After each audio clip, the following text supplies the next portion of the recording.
Congratulations, Anthony.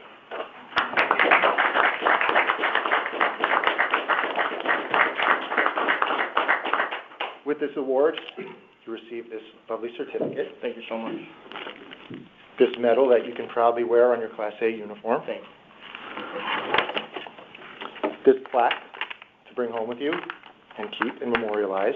Thank you so much. As well as your name has been entered on the Perpetual Officer of the Quarter plaque. Thank you. Thank you so much. Congratulations. Thank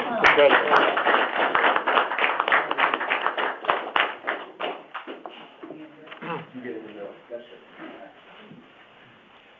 And everyone needs to be careful when they drive home, because they'll pull you over. In a heartbeat. And if I could just recognize for a moment, Anthony Falvo's dad, who's a Westport police officer, who served for quite a long time over in Westport as well.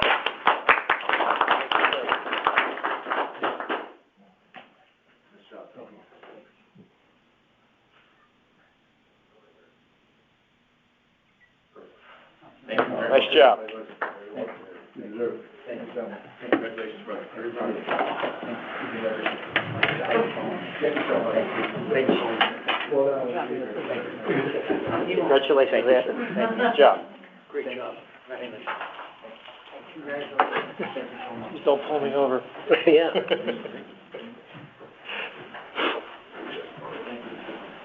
I just want to add that I was at Party City before New Year's Eve getting some supplies, and the cashier was telling me about an experience he had with his broken down car and how lovely and helpful the police officer was. I said, oh, really? He said he even drove him to work. I checked it. It was Bella. It doesn't only arrest. He gave violations, though, but he wasn't upset about the violations. Oh, that's great. So well done. Thank you so much. Appreciate it. Thank On behalf of the commission, Anthony, we want to congratulate you and your parents for raising such a young man, a great young man. Thank you, sir. Thank you. Great opportunity. Thank you. Sure. Thank you. That's great. Thank you. As good as it gets.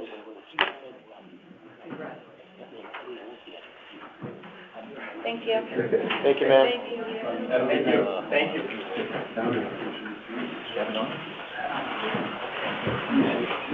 Traffic surveys. Kevin, will you read the Surveys. traffic surveys first? I shall. Read them into the record. We have one more. Oh, you have Oh, another we have one award. more? I'm sorry, please. The floor is yours.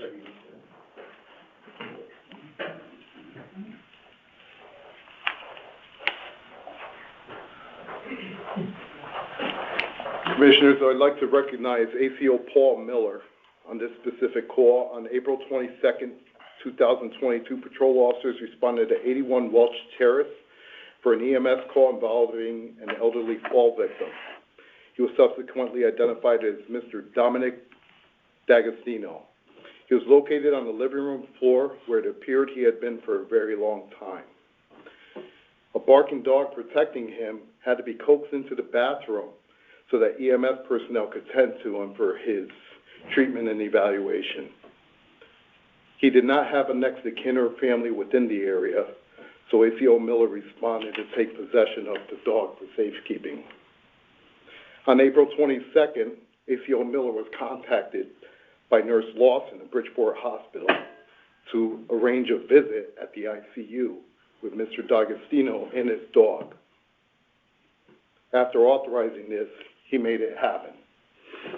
On November 14th, we received a check for $50,000 from the estate of Mr. D'Agostino, who subsequently passed away for the ACO. I firmly believe the thoughtful actions taken by ACO Miller and this dying man's wish to see his dog one final time contributed to the $50,000 donation to ACO. So, with that being said, we arrange for recognition for ACO Miller and his work.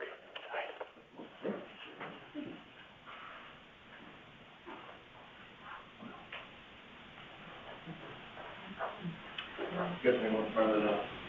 Okay. He's aged. Thank you, Eric. You're welcome, man. Well, I'm gonna read this to you, but I just wanna say before I do that, I have always been incredibly impressed by your dedication to this community and to its animals. And this story, and I heard the emotion in Hector's voice, because what you did was just incredibly tough. And makes me emotional, and you're a good man. Great, thank you, appreciate it. The town of Fairfield proudly congratulates Paul Miller for being honored by the Fairfield Police Commission on January 11, 2023. Paul Miller has honorably served the residents of the town of Fairfield as an animal control officer since January 22, 1990. As the senior animal control officer, ACO Miller supervises and oversees all daily operations at the Fairfield Animal Shelter. Whereas on April 22, 2022, patrol officers responded to an emergency medical call for service on Welch Terrace. An elderly fall victim, Dominic D'Agostino, was located in the living room where he appeared to be for a very long time. Due to Mr. D'Agostino not having any next of kin or family within the area, ACO Miller responded to the residents to take possession of Mr. D'Agostino's dog for safekeeping. ACO Miller was contacted by the Bridgeport Hospital nurse, Christina Lofton, to try to set up the visit. It's so kind of you.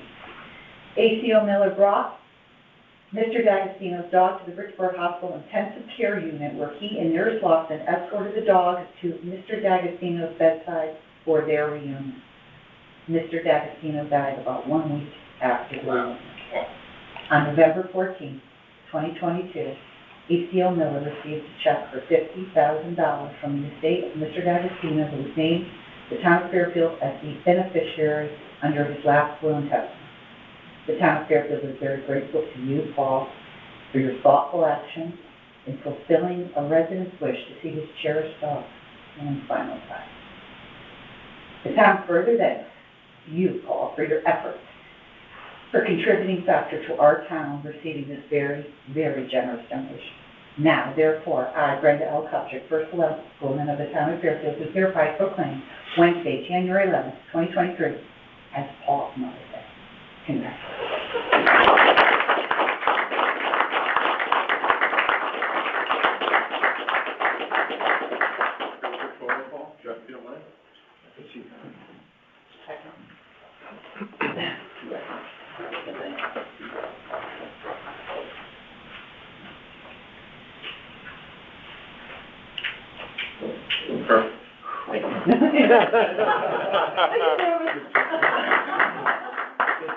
One thing I'd like to say is the dog was adopted. Oh, Nice.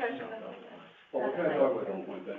It was a mutt, it was a mix, and it was an older dog, and we have these beautiful visions of me guiding the dog through the hospital, but in reality, the dog was kind of like, everybody was looking at me funny, because no dogs are allowed in the hospital, but the nurse I was with, she was like, she has 38 years there, and they called her mom or ma'am, I'm not sure, but I got to park in front, and everybody just parted the seats for me. And we walked it right into ICU, and it was amazing, because you don't do that. No. Right, So, somebody made decisions at the hospital level that were unheard of, so. Or broke them. Yes. And now we're publicized. Rule breaking. That's okay. Well, if I could just add that when Paul told us about the check, most people who administer or manage facilities like that, they kind of think about the things that, and we said to Paul, what do you think should be done with the money? And he already had ideas to put the money back into the building and towards the animals, which one of the things is the animals don't get enough light, and one of the things that he suggested that we use the money for is to provide a better environment for the animals, and that's putting more windows in the animal control office. So that just goes to testament of how he feels about animals and how he looks to care for them. So it's great. And maybe a few more heat kill signs? Yeah, we have them. Thank you, everybody. Thanks, Thank Paul. you, Paul.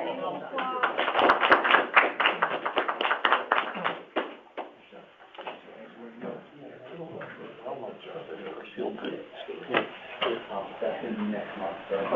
We're gonna get out of here. We're gonna go to dinner. That was, She's taking me to dinner, Paul. Paul, thank you very much. Paul, thank you.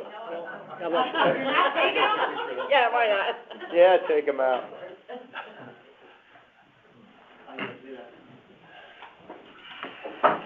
Boy, that's Eric, he's right on it. Oh, yeah. Thank you, Hector. Now on to, the traffic surveys. Kevin?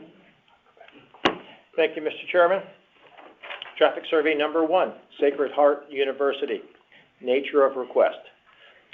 The Office of the State Traffic Authority requests approval from the local traffic authority, LTA, to provide a letter of concurrence that they understand and agree to permit Sacred Heart University to perform these traffic improvements that address traffic impacts from the new Matire Family Arena.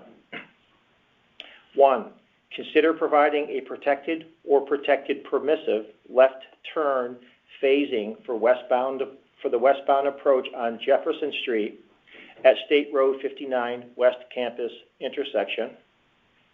2, consider providing a protected or protected permissive left turn phasing for northbound approach on SR 59 at Jefferson Street West Campus intersection. 3, consider restriping the south leg of SR 59 at Jefferson Street West Campus intersection to accommodate an increase in vehicle storage in the left turn lane. 4, include an updated analysis of the 2 nearby traffic signals to accommodate any signal timing changes noted above, which are determined to be feasible. And number 5, include any signal timing plan and equipment changes to provide the items above if approved by the OSTA. The OSTA approval will indicate that SHU is responsible and has agreed to provide these improvements, including design, engineering plans, equipment replacement, and all the work at their expense. SHU has agreed to provide police control of these intersections as needed for all events. Thank you, Kevin. Do we have any questions, any, comments? There is this additional letter. I'm seeing this for the first time. Does this need to be read into the record or just distributed? It does not need to be read into the record. I provided the chair and the secretary for, the letter that, an example of the letter that I will be submitting to OSTA for their approval. Okay. Commissioner, if you have a question? Yeah, the question I have is that with respect to items 1 and 2, there is a wording phasing, left turn phasing. So I assume that's not, it won't be a fixed, it'll be phased according to... Phasing is referring to the light cycle. So, for example, when you see a green arrow at a light and then the green arrow goes to a solid green light, the phasing is the phase that green arrow is, it's a protected green phase for a turning maneuver. Okay. Yes, Ron. So, police control, are they gonna have police in the intersection hand traffic, or are they just gonna use the traffic control signal?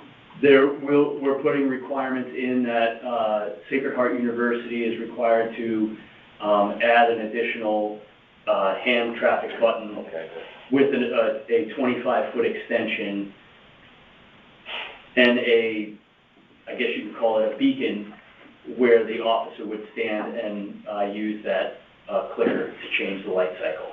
Okay. Any other questions? Just a quick one. Will this project either increase or decrease the amount of time we have to spend up there from an officer's perspective? It will not increase nor decrease. It will be, what I think it will do for an officer being up there, working traffic at that intersection, is the controller will provide, if implemented, the controller will provide the officer to not have to stand in the middle of the road and do this. They can click the cycle of the light from a switch so that the light changes to accommodate the needs at the moment. Okay. So, because the needs at the moment would be during egress to a game or ingress or egress to a game. Right. It's just for those short minutes. And what the state doesn't want to do is provide a light cycle that is during the heavy times, which is ingress and egress from games, different than normal traffic volume from every day. So an officer would be able to change that light cycle at the time that it is needed the most. Okay. Now, does it have to be one of our officers that operates that switch, or can somebody from the Sacred Heart facility use the switch?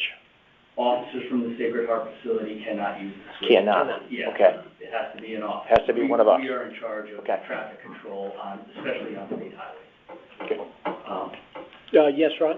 Thank you. Okay, so that's gonna be on an overtime basis, take a level, pay you guys? Yeah, I mean, that's kind of goes without saying. They're Okay. very good partners with us when it comes to accommodating, security needs at their facility and hiring officers when it's needed. If I could just add, just for some clarity on this letter that's going to the Office of State Traffic Authority, the letter is a concurrence letter that they have two administrative decisions from OSTA right now, one being the new build on the dorm that they're building, and the other one being the changes to the arena. So that essentially they have two applications for decisions in with OSTA. This letter provides them the authority to make those changes with more latitude in the time that they do it, so that it is completed at the time or under the decision of the dorm as opposed to the arena. Did I explain that clearly? So they have two applications in, one for the dorm, one for the arena. What they're asking for is if they can make these decisions with the dorm decision, so it gives them more time to make those changes and see the impacts of the arena. Flexibility, Yeah. Yeah. Thank you, Captain. It seems to me that, Chief, I saw the article today in the Connecticut Post about the arena, and I tell you, it's a state-of-the-art feature, and I can't imagine the amount of traffic that's going to be generated from a games that in and out of that location. So that's going to be an issue, but It will. yeah. Thank you. Any other questions, I'll Jamie? make a motion to approve. Second. All in favor? Aye. Aye. Any opposed? No exceptions? Approved. Old business. Do I read this, or you? I do. Oh, Is you that do? the old Go. business? Yeah, go ahead. There you go. Thank you. Thanks. Old business? None? Unless there is no old business, is there? New business? No, you can go ahead from here, Captain. Oh, okay. Okay, sure. New business. Recognition of donation made to Fairfield Animal Control Shelter. Number one, a $50 check, number 3225, from Joanne Horvath, 86 Russell Road, Milford, Connecticut, as a donation and as a token of her appreciation for the care of her friend's cat, Snowy, after Lucille Moore's passing. Number two, a $50 check, number 4840, from Kathy Timniak, 488 Sturgis Road, Fairfield, as a donation to our shelter in memory of Deborah Gailhard, who loved animals. Number three, a $50 check, number 128, from Alina Zulicki, 183R Federal Street, Salem, Massachusetts, as a donation and an appreciation for having adopted her dog, Rory, from our shelter back on 7/16/16. And number four, a $50,000 check, number 533, from the estate of Dominique Agostino. Fairfield Animal Control Shelter was named a beneficiary under Dominique Agostino's last will and testament, excuse me. Thank you. And that's it. Would someone like to make the motion I'll to make a approve the donations? I'll make a motion to approve the donation. All in favor? Aye. Aye. Opposed? Approved. Moving forward, the monthly report. I like this. Oh, it's that? Yeah. I have a question.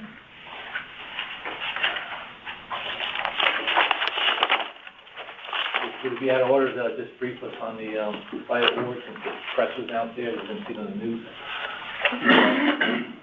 Would it be out of order for you to, comment on the fire board, since the News 12 is in the lobby, and we're gonna see it on the news, maybe you can give us a little summary? Sure.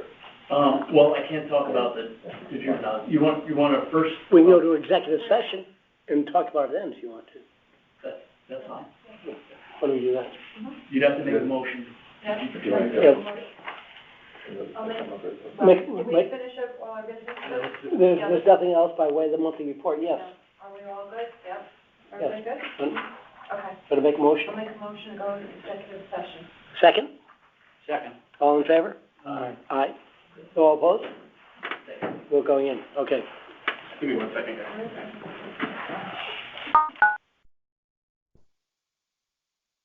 Meeting is going to be February the 8th. That's the date of the next meeting, February 8th. Okay? Peter, Yes, Jack? you're gonna make a comment about no votes being taken and so forth on the executive session. Oh, is there anyone opposed? No, it's, No. Sorry. for the record, you just have to come out and say that there were no. Okay, there were no proposals, objections? No votes taken, et cetera. Okay, all in favor and no objections made? Okay, commented, fine. May I have a motion to, close the meeting? Motion to adjourn. Second, all in favor? Aye. No opposed? Fine, we're closed. Thank you, sir.